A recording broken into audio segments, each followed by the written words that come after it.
नमस्कार दोस्तों। 1947 में हमारा देश भारत आज़ाद हुआ और इसी के साथ ही वो बना दुनिया का सबसे बड़ा लोकतांत्रिक देश। तो यदि पूछा जाए कि लोकतांत्रिक देशों की प्रमुख विशेषता क्या है, तो कोई भी बता देगा जनता के द्वारा चुनी गई सरकार और जनता का राज। लेकिन दोस्तों, लोकतांत्रिक देश बनना इतना आसान कहाँ है। बड़े ही संघर्ष करने पड़ते हैं जब जाकर के कोई देश लोकतांत्रिक देश बन पाता है। तो दोस्तों, आज की वीडियो केंद्रित होने वाली है आज़ाद हिंदुस्तान में हुए पहले इलेक्शंस के ऊपर, जिसने हमारे देश को लोकतांत्रिक देश बना दिया। तो नमस्कार दोस्तों, मेरा नाम है अनिल कुमार जाटव और आप लोग जुड़ चुके हो इन्फॉर्मेटिव एवरीथिंग के साथ।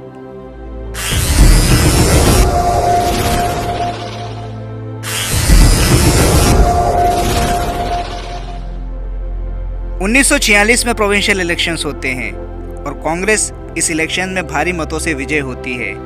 इसी के आधार पर पंडित जवाहरलाल नेहरू को देश का पहला प्रधानमंत्री बनाया जाता है।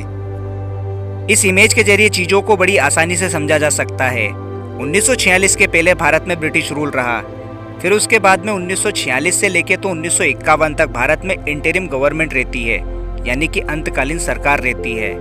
इसी दौर में भारत को आज़ादी भी मिल जाती है। फिर 1951 में फर्स्ट जनरल इलेक्शन कराए जाते हैं। तो यानी कि जिस इलेक्शन के रूप को आज हम सभी लोग देखते हैं वो 1951 से शुरू हुआ। हालांकि देश में इससे पहले भी इलेक्शन कराए जाते थे, लेकिन वो किसी मतलब के थे ही नहीं।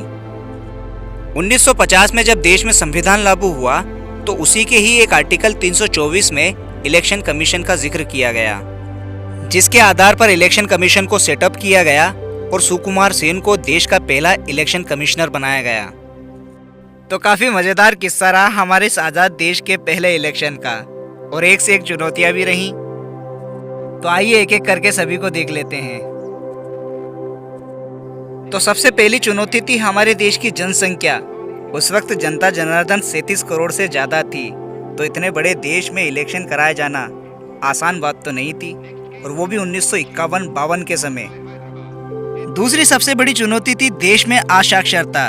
उस वक्त देश में मुट्ठी भर लोग ही पढ़े लिखे थे और ज्यादातर लोग अशिक्षित थे और अनअवेयर थे इलेक्शन को लेकर के।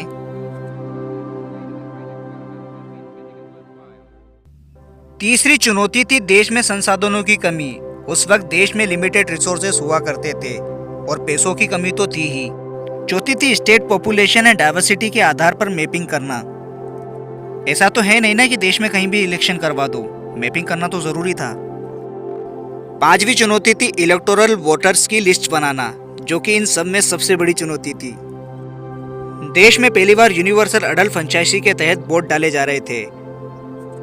उस वक्त वोट डालने की एलिजिबल एज थी 21 ईयर्स, जिसको बाद में 18 साल कर दिया गया।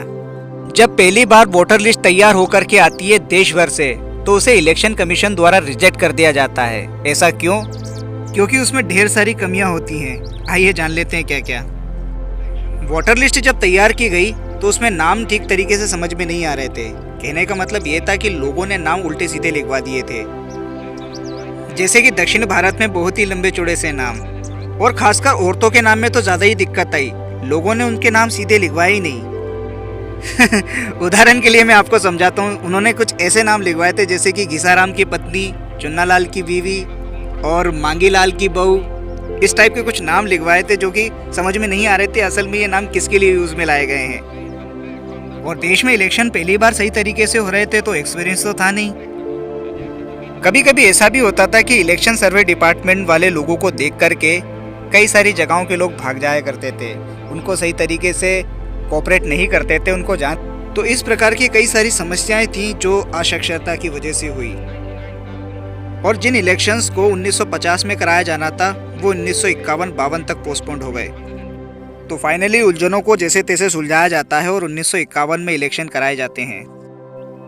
तो फाइनली चुनावी दल अपने अपने प्रचार प्रचार में लग जाते हैं। ये वो दौर था जब कांग्रेस का चुनावी चिन्ह हाथ का पंजा ना होते हुए 2 बैल था। उस वक्त का सबसे बड़ा राजनीतिक दल होता है कांग्रेस पार्टी। तो नो डाउट 1952 में उसकी एक तरफा जीत होती है। कुछ और पॉलिटिकल पार्टी भी होती हैं जैसे कि कम्युनिस्ट पार्टी, इनको कुछ ज़्यादा सीटें नहीं मिलती। कुछ क्षेत्रीय राजनीतिक दल भी थे।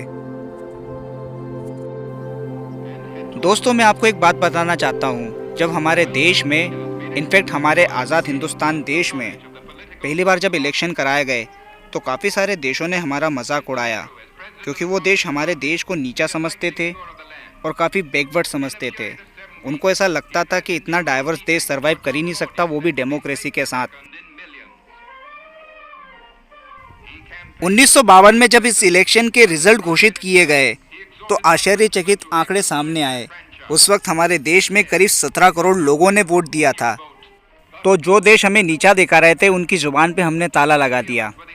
भारत का 1951 से 52 का जो इलेक्शन हुआ वो दुनिया का उस वक्त का सबसे बड़ा इलेक्शन था, जिसने ये साबित कर दिया कि भारतीय लोग किसी से पीछे नहीं हैं।